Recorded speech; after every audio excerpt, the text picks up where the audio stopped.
This world is brimming with treasures, and I know that what I'm searching for is waiting for me out there, somewhere. So I'll set sail for the horizon, and the great big world that lies beyond. Greetings fellow Octopathians. Octopath Traveler lore class is back in session. What I just read there was the opening excerpt of the story of the next protagonist that we're going to cover, Tressa Colzione, the Merchant. Tressa's story is easily the most lighthearted story in the entire game, and it shows us the trials, tribulations, and misadventures that a merchant can find themselves in, while all the while showing the links a merchant will go to establish their reputation within the trade. And all of this gives way to the true theme of Tressa's story, which is proving your worth. So, let us find out how Tressa proves her worth as a merchant, shall we? I present to you all today the story of Tressa Colzione, the Merchant. Enjoy!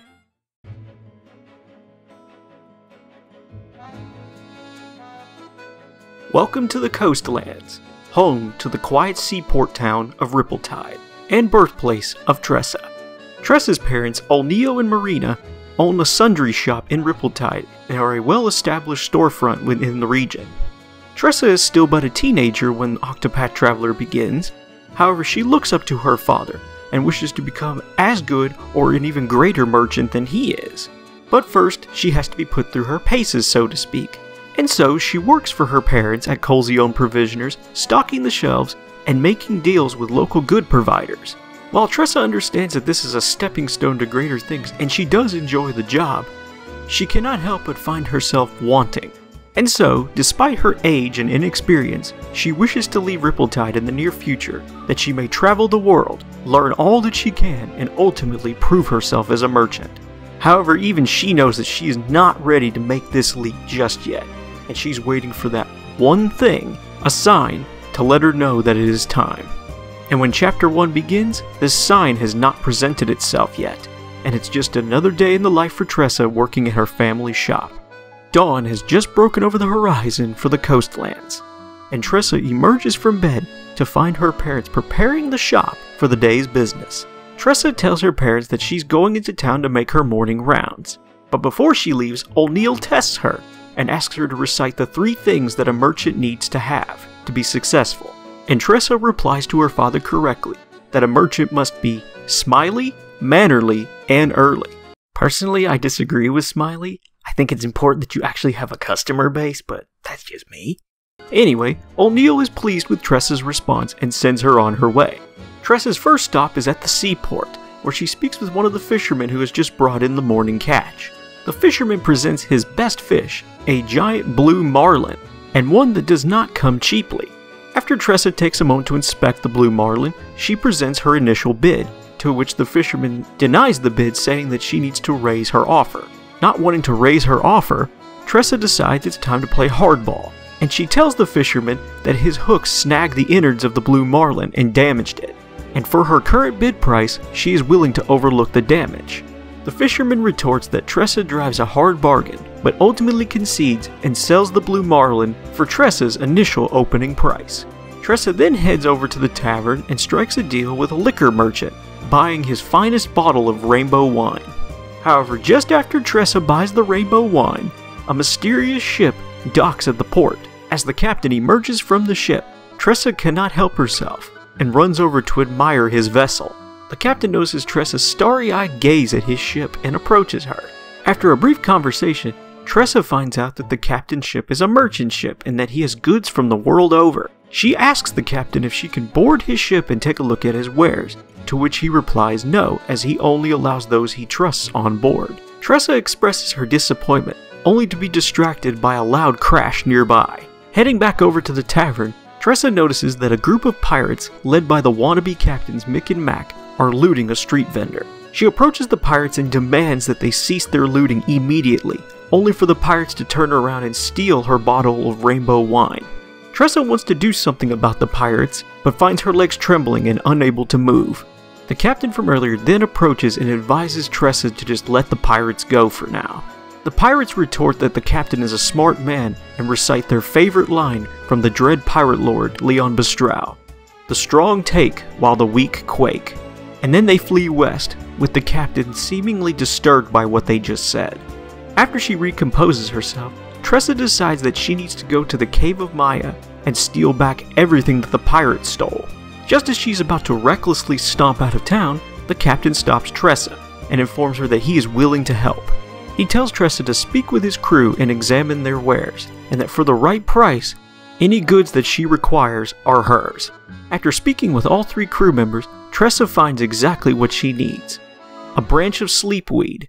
The captain is at first perplexed by her choice, but then she explains that after all the hard work and looting that has just taken place, the pirates are probably tired and are wanting of a drink. So, her plan is to drug a barrel of wine, give it to the pirates, let them drink it and fall asleep, and then she sneaks into the caves of Maya and steals back everything. The captain is amused by her plan and sends Tressa on her way to the tavern where she prepares the drugged barrel of wine. Tressa then hauls the barrel to the caves of Maya and gifts it to the pirate lookout, saying that the entire town of Riptide is very sorry for their indiscretion and that they should have known better than to get in the way of notorious pirates. Ecstatic at their latest acquisition, the lookout takes the barrel inside and presents it to the rest of the crew. The entire crew partakes in some of the drugged wine and they all fall asleep.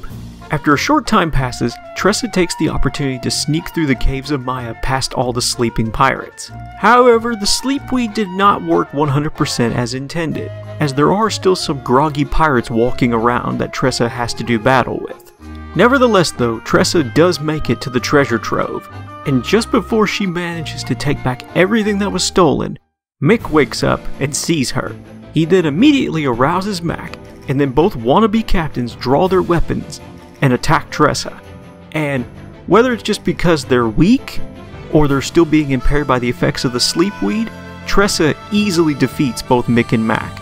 Refusing to go down easily, Mikk and Makk call for the rest of their crew and order them to kill her.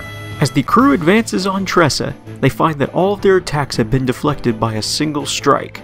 The captain has arrived to Tressa's aid and has drawn his spear to prepare for battle with Mikk and Makk's crew. Mikk and Makk then order their crew to kill the captain instead, and the captain deflects their attacks once again, knocking 2 crew members unconscious and wounding a 3rd. Mikk and Makk then freeze, examining the captain's spear, recognizing it as the blue spear of Captain Leon Bistral, the Dread Pirate Lord. As Mikk and Makk quake in fear, Captain Leon turns to them, readying his spear and telling them that dead men tell no tales. Fearing for their lives, Mikk, Makk, and the crew flee the caves of Maya, leaving their treasure trove behind. Tressa thanks Leon for his help, and asks him if he truly is the infamous Sea Viper.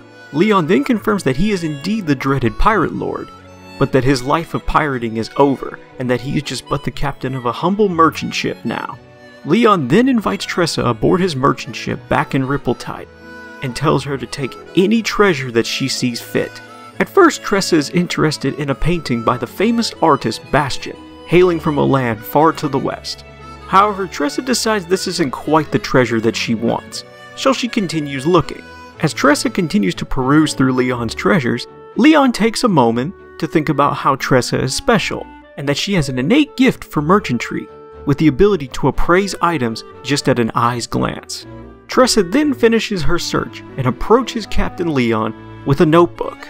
Leon informs Tressa that the notebook is worthless and that it will not fetch a modest price if sold. However, Tressa insists on having the notebook as she feels that it is calling to her, and so Leon concedes, allowing her to have the notebook. As Tressa steps off the ship, Leon bids Tressa farewell, and that the next time they meet, they may be rivals. Leon's crew then raises anchor, and the merchant ship leaves, back out into the vast seas.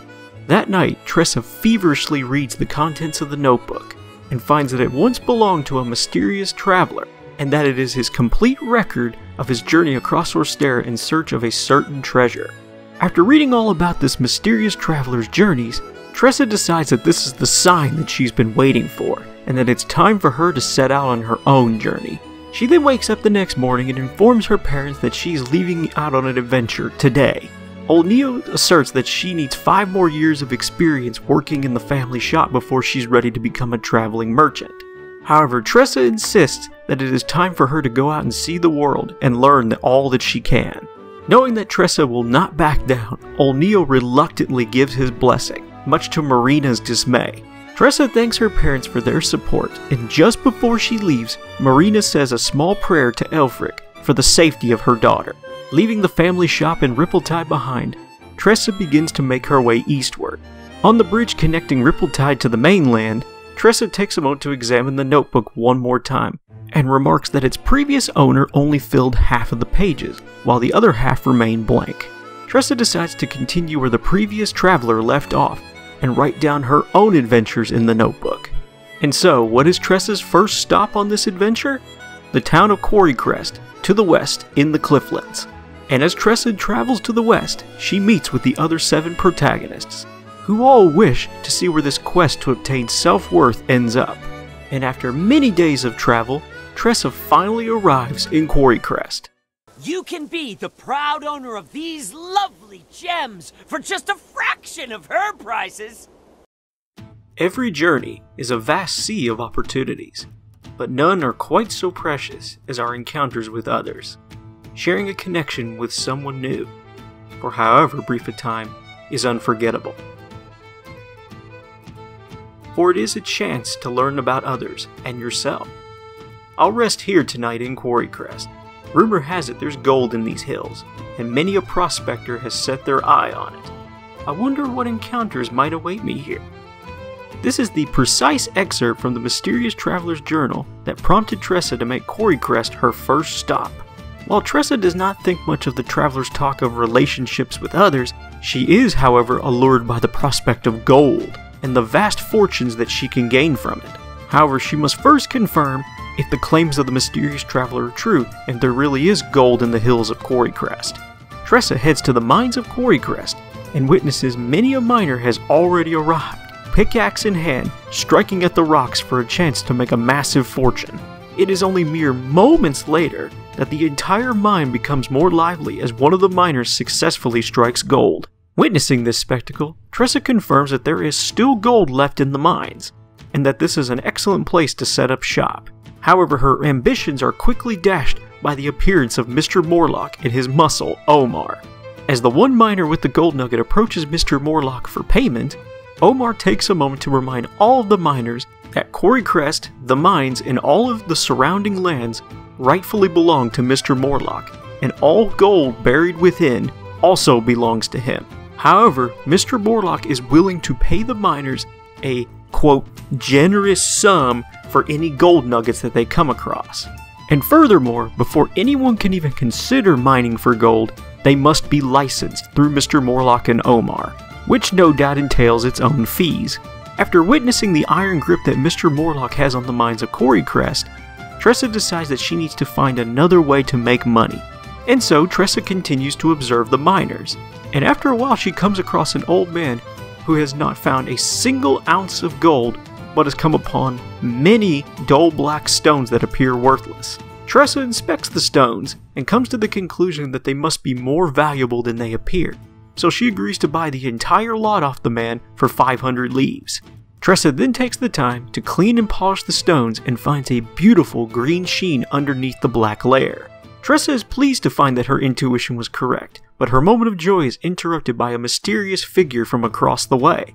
The man introduces himself as the merchant Ali, and asks Tressa if she's even aware of what she has in her hands right now.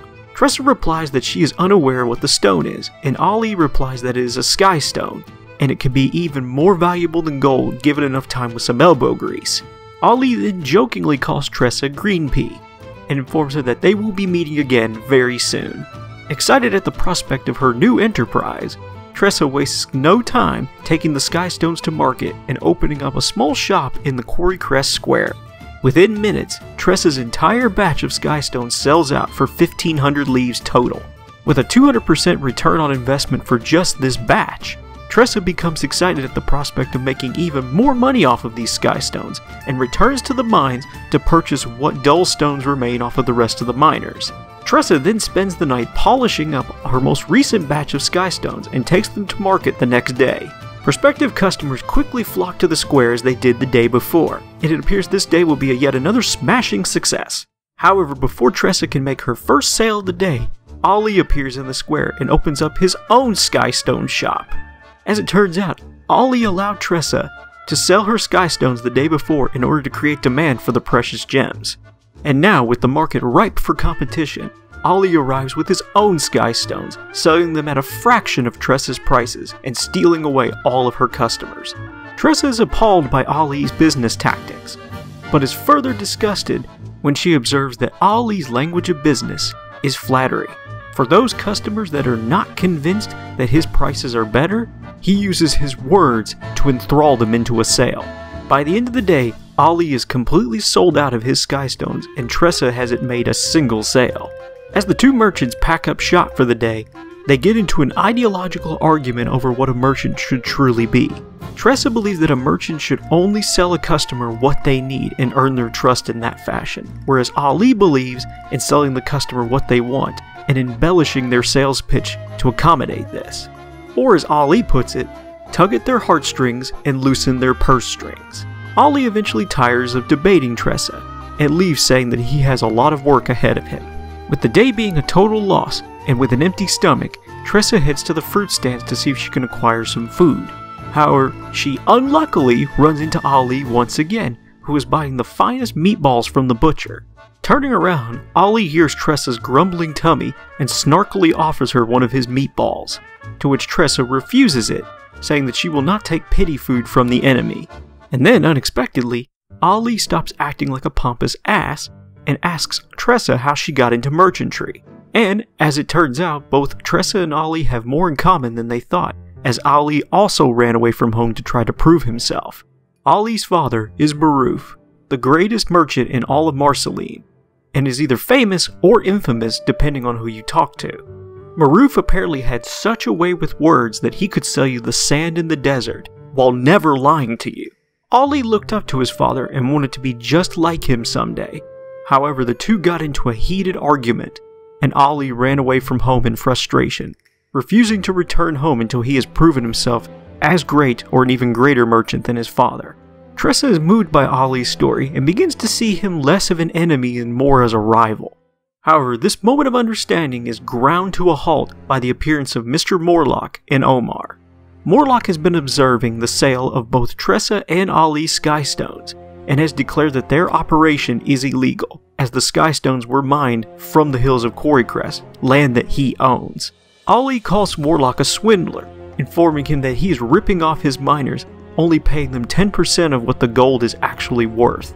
Morlock then becomes enraged and orders Omar to teach Ali a lesson. Ali tries to act tough and challenges Omar, but Omar easily defeats Ali, knocking him to the ground. With Ali incapacitated, Morlock steals the Skystones that Tressa failed to sell earlier and only leaves her with 500 leaves as compensation. Morlock then tells Tressa that if she wants a real job, to come to his manor and speak with him. Morlock and Omar then return to the manor, with Ali in tow, their plans for him unknown.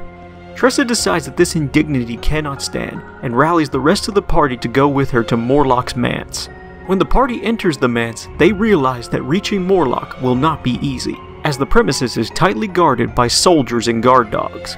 However, Tressa and the party eventually fight their way to Morlock's chambers, and they find Ali, still weakened and on the ground. Morlock openly announces that with both of his enterprises in gold and Skystones, he shall soon be the richest man in all of Orstera. Morlock then turns to Tressa and asks her if she's ready to take him up on his offer, to which she says she would rather eat a Skystone than work for him. Morlock retorts that every person has a price, and that he chased off the previous landlord of Quarrycrest in just such a manner. He then turns to Ali, asking him what his price is, but then immediately takes it back after recognizing Ali as the son of Maruf. Morlock claims that Maruf is a swindler and he earned his fortune by deceiving his customers, only for him to ultimately be swindled himself and left with a massive debt by his best friend. Ali demands that Morlock cease insulting his father's name, only for Morlock to turn around and proclaim that he will make money off of Ali somehow, even if he has to be sold into slavery. Tressa then finally says that enough is enough and that she has never heard as many cruel words come out of a man's mouth as Morlock's. Morlock is insulted by this and orders Omar to teach Tressa a lesson much like he did to Ali. And so Tressa's party and Omar go to battle. Omar demonstrates his great strength and prowess with a battle axe. However, the mercenary ultimately proves no match for Tressa and her companions. After Omar is defeated, Tressa demands that Morlock apologize to both her and Ali. Morlock then gets on his hands and knees and begs for forgiveness. Tressa then orders Morlock and Omar to leave town immediately and never come back, lest a most unfortunate fate befall the both of them. Morlock then flees for his life with Omar in tow, and Tressa proclaims that they will need to find a much kinder landlord to take over. Presumably after the new landlord is found, Tressa and Ali have one final meeting near the entrance of Quarry Crest, and Ali explains that he wasn't being 100% honest with Tressa. What Morlock said about Maroof being a swindler was false, but what he was saying about him being swindled and left with massive debt was true. And the true purpose to Ali's adventure is to earn enough leaves to pay off all of his father's debts. And to this end, he asks Tressa if she's ever heard of the Merchant's Fair. Tressa replies that she doesn't, and Ali explains that it is a fair held once a year in the town of Grandport, where merchants from the realm over come to sell their most valuable treasures. Ali will be in attendance this year, and he encourages Tressa to come to the Merchant's Fair and bring her most valuable treasure with her. Tressa then proclaims that she still needs to have her rematch with Ali, and that she'll be there. Ali then bids Tressa farewell for now, and Tressa turns to her notebook for guidance. While heeding the mysterious traveler's words did not bring her fortune and the gold she sought, it did yield a relationship that she will never soon forget. And so, heeding the next entry in the notebook, Tressa decides to visit Victor's Hollow in search of a precious treasure that she can sell at the Merchant's Fair. And so, Tressa and the party begin their journey northward to Victor's Hollow, Jewel of the Woodlands. Did you ever find what's most precious to you? In this world, there are countless treasures, but only one is precious to me, and I'll journey on until I find it. These are the words of the mysterious traveler that spurred Tressa to come to Victor's Hollow, and if she wants any chance at winning the Merchant's Fair this year, she must find the treasure that is most precious to her. And with the warrior's tourney only having just concluded, Victor's Hollow has settled down and resumed being a center of commerce for the northwestern region of the continent. Many an antique dealer now peddle their wares after the warrior's tourney, so perhaps Tressa may find what she's looking for. Stepping through the city gates, Tressa stops for just one moment to fill in a page of the notebook with her most recent exploits. Once she is done, she begins window shopping the various booths that have been set up near the entrance of town.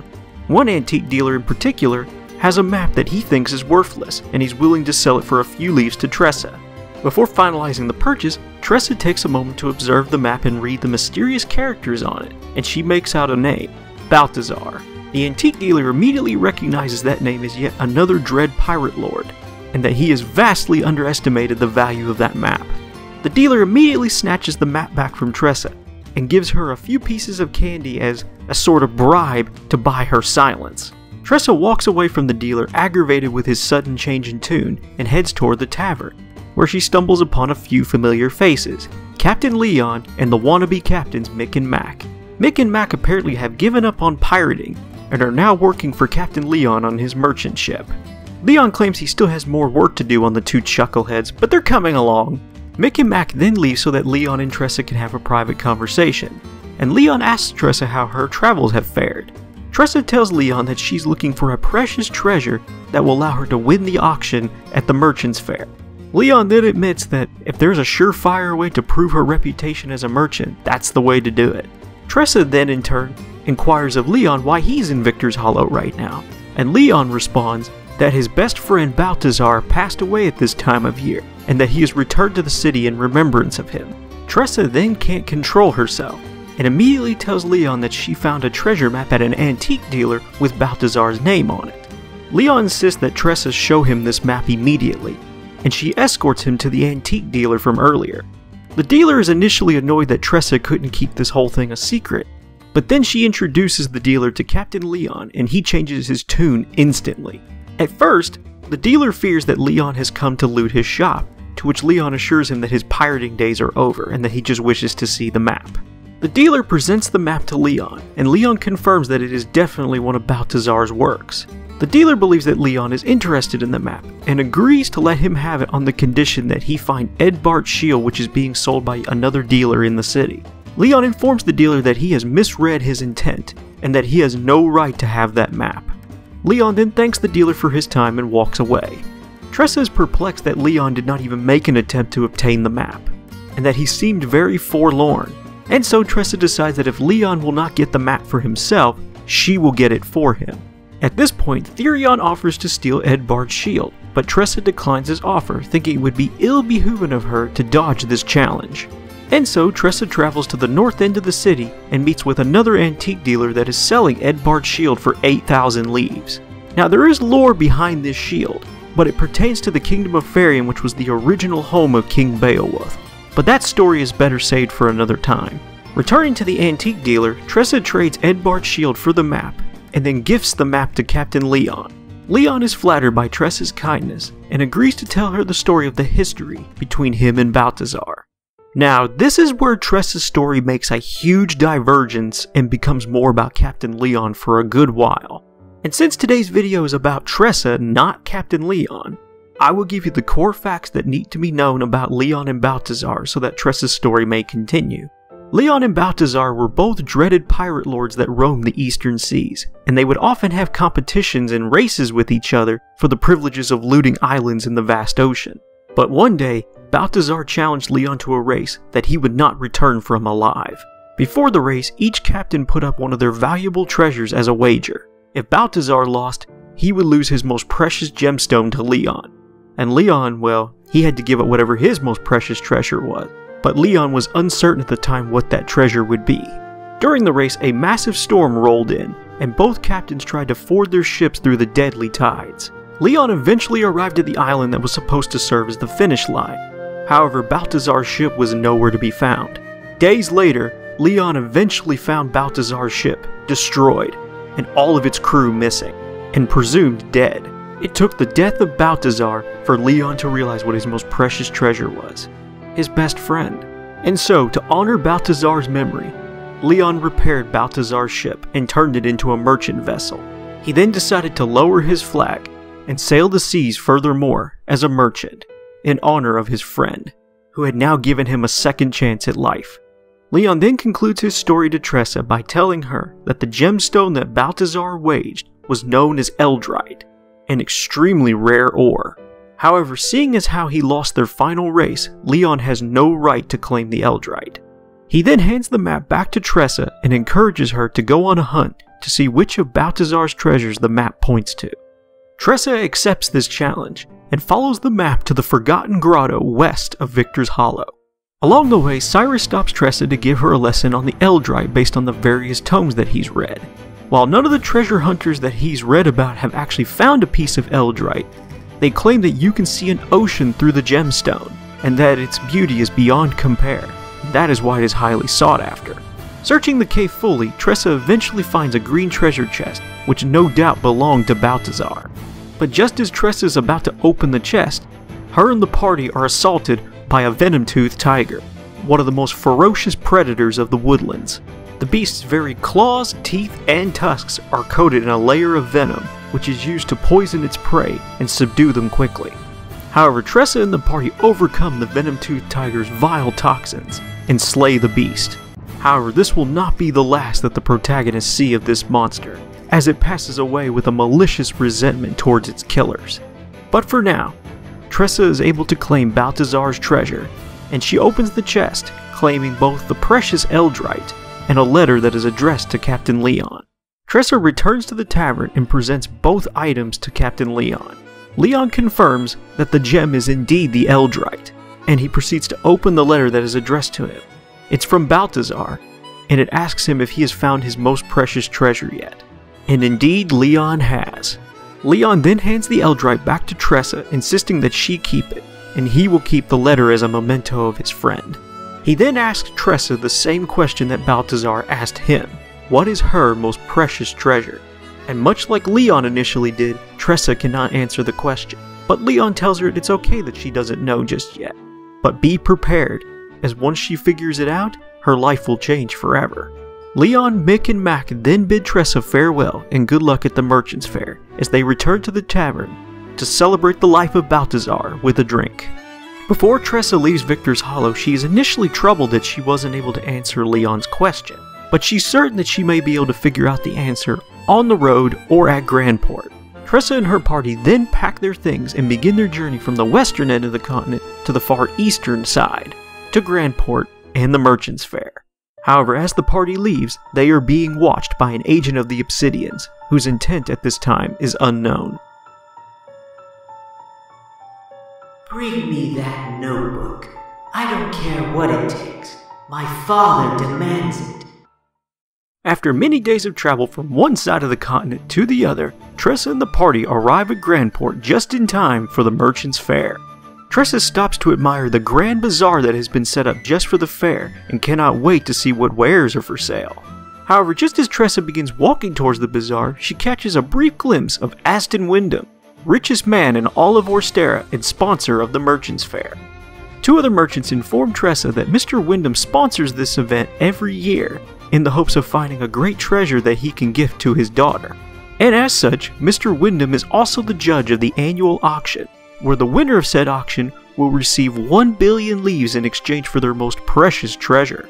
Tressa is then simultaneously astounded and allured at the thought of winning the 1 billion leaf prize. But her mind is quickly pulled out of the clouds after she witnesses a girl collapsing in front of her. Tressa helps the girl to a nearby bench and offers her some water. And then the girl introduces herself as Noah, and thanks Tressa for her kindness. Noah then explains to Tressa that she has wanted to see the world for a very long time, but her weak legs prevent her from doing so.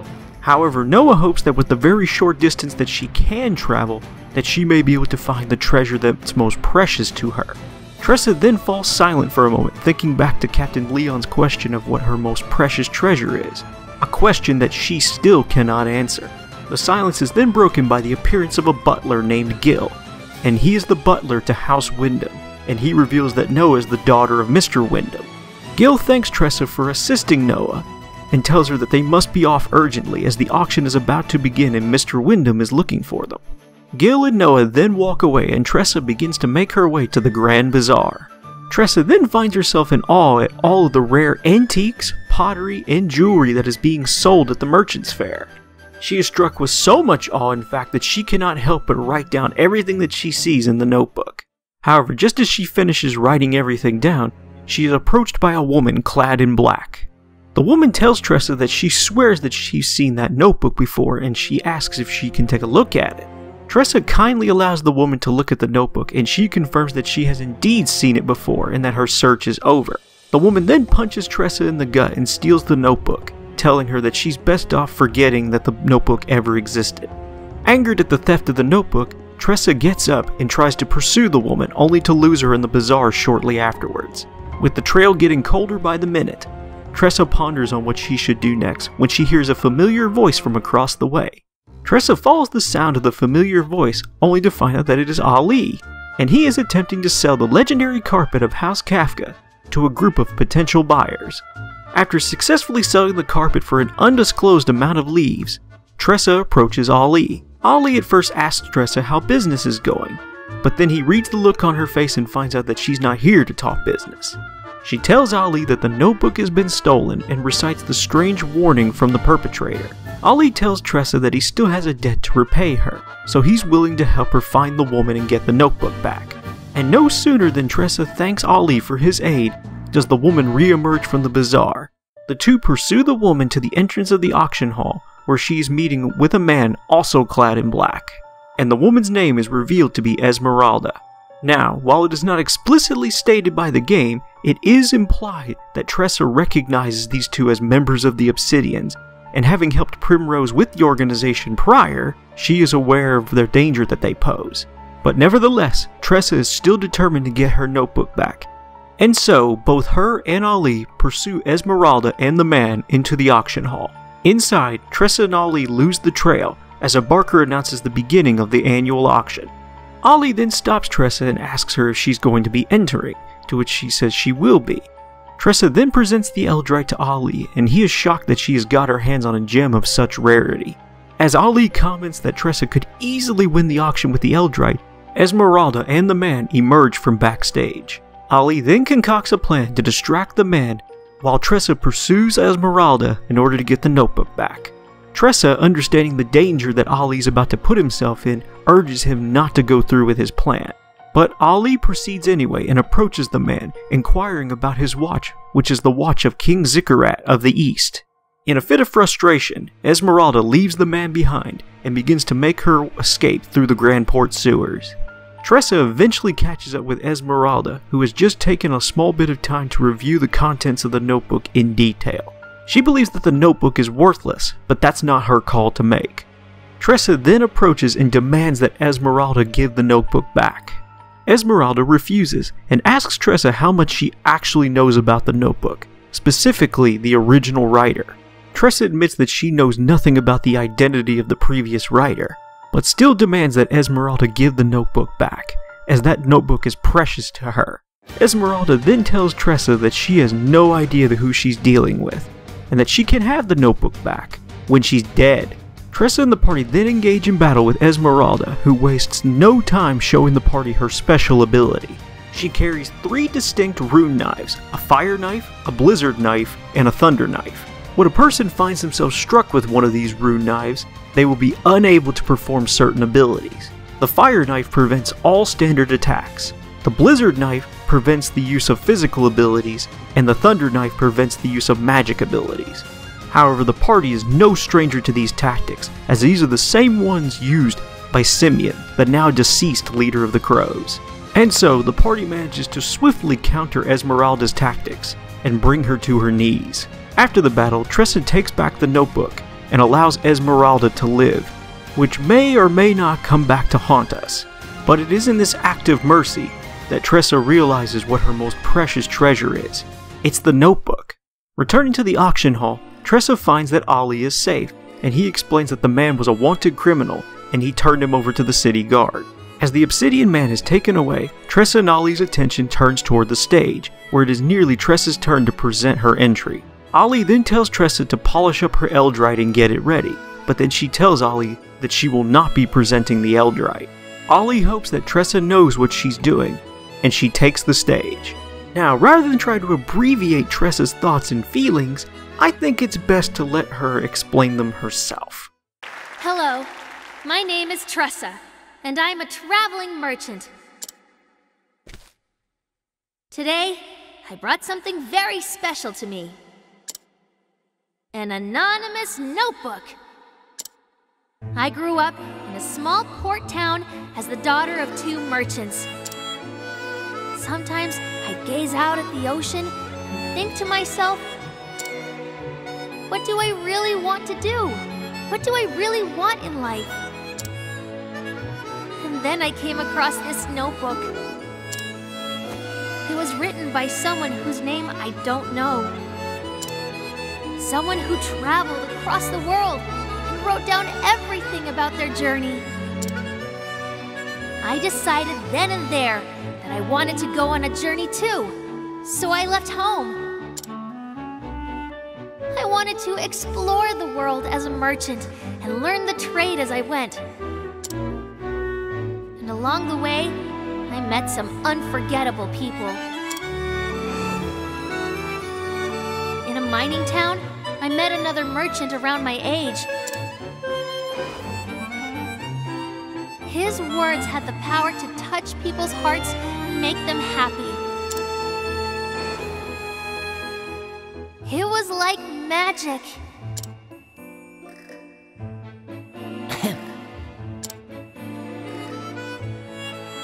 After I moved on to the next town, I ran into an old acquaintance. He was the captain of a merchant ship, and the one who originally gave me the book. There, he taught me something very important. He told me that there could only be one truly precious treasure in someone's life. So I searched and searched until I finally found it. What's truly precious to me is this journey. I've written all about it here. pages. I can tell you for a fact that there are countless wonderful things out there waiting to be discovered. And just like this nameless traveler allowed me to realize my dreams, I hope that my travels can help someone realize their own. Which is why I want to give you this book. And after this heartfelt speech, the reception from the crowd is about as well as you would expect. Who would want something so useless? Does she have any idea where she is? In all my years, I've never seen something so embarrassing. Oh, someone get her off the stage! However, despite all the negativity in the room, Tressa's words were not lost on everyone, as Noah turns to her father, which is then followed by a shocking announcement. I'll take it.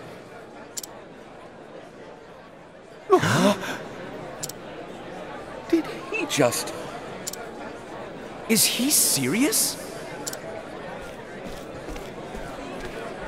Mr. Wyndham, sir. Pardon me, but... Are you absolutely certain? Yes. I don't go back on my word. Now, please, bring me that diary. The auction hall finds itself aghast at Mr. Wyndham's decision, but then he takes the stage and explains the reasoning behind his choice. He informs the crowd that his daughter is frail and weak, and that she is unable to see the world with her own eyes. So he has sought to bring her the greatest treasures of the realm so that she may experience the world without having to leave home. But in the many years that the annual auction of the Merchant's Fair has been held, this is the first time that Noah specifically wanted something. And it is for that reason that Tressa has won this year's annual auction.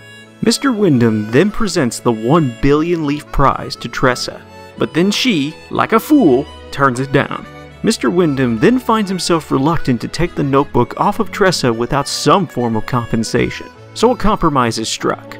Mr. Wyndham shall write a memorandum placing the 1 billion leaf prize into a trust that can only be claimed by Tressa and can be redeemed at a day and time that she sees fit. Tressa agrees to the terms and relinquishes the notebook to Mr. Wyndham that he may present it to his daughter. Noah then pleads with Tressa to tell the crowd about her entire adventure, and she spends some time recalling it all in detail. Amazed with Tressa's exploits, Noah decides that she will set off on a journey of her own, eventually, and she shall use the notebook to chronicle her travels. Content that her work here is done, Tressa leaves the auction hall and is suddenly stopped by an old man. The old man is the diarist that bound the notebook that Tressa just gave to Noah, and he reveals the identity of the original owner of the notebook. His name was Graham Crossford, otherwise better known to us as the father of Kit Crossford, the man who became the Red Eye. The diarist explains that he originally bound the notebook 10 years ago for Graham, as Graham was about to set off on a journey. Graham wished to chronicle everything about his travels, and the result of which is a notebook that has inspired 2 women now to partake on journeys of their own. Pleased with the power that Graham's notebook has had, he implores Tressa that if she was ever to meet him, to tell him to visit the diarist as he has another notebook waiting for him. However, we as players know at this point that will never come to pass, as we saw to that personally when we killed the Red Eye. It is a sad tale indeed, but a tale that is not yet finished. And so, we return to Tressa now, who is having one last meeting with Ali. Both merchants agree it's time for them to return home to their families, as Ali has saved enough money to get his father out of debt, and Tressa has many stories to tell her parents. The two then part ways, for now, and begin their long journeys back home. And as Tressa walks through the coastlands back to Rippletide, we see a brief excerpt from Noah, where she is writing her very first entry into the notebook. And it is here that Tressa's story comes to an end. But as I've already stated, we are not done with the story of Graham Crossford, as his tale continues in the story of Alfyn the Apothecary. And also, the Obsidians continue to run amok at the behest of their master in the shadows. But what does their master want with the notebook? Why is it so important? Well, that's a story for another time. And that wraps up today's lore discussion on Tressa Colzione the Merchant. Only one protagonist remains, Alfyn the Apothecary, and he will be getting his due very soon. Now, I think today's video has already run long enough, so I will not keep you all here much longer. So, as always, if you haven't subscribed to the channel already, make sure that you do. If you liked the video, give it a thumbs up and share it with your friends. And if you disliked it, show it to your enemies. And if you're feeling vocal, use the comment section down below. Every little bit of engagement helps. And so, I will leave things here for the day. Come back next time for the story of Alfyn the Apothecary. Thank you so much for watching. I will catch you next time.